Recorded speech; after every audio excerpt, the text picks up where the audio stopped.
एक घने जंगल में एक बहुत ही शरारती बंदर रहता था जिसका नाम चिंचल था। चिंचल हर वक्त दूसरों को तंग करने में लगा रहता था। कभी वो तोते के घोंसले से अंडे गिरा देता, कभी खरगोश की गाजर छुपा देता। जंगल के सब जानवर इससे परेशान थे।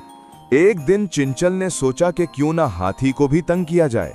वो आहिस्ता से हाथी के पास गया और उसकी दुम खींचकर दरख्त पर चढ़ गया।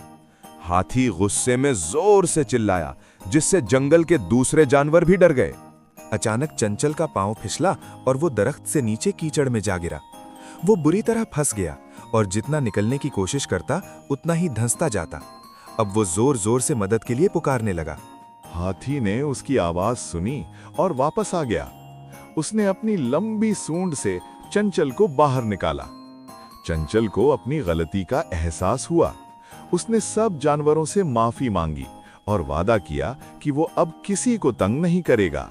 उस दिन के बाद चिंचल एक अच्छा और मददगार बंदर बन गया और सब उससे खुश रहने लगे।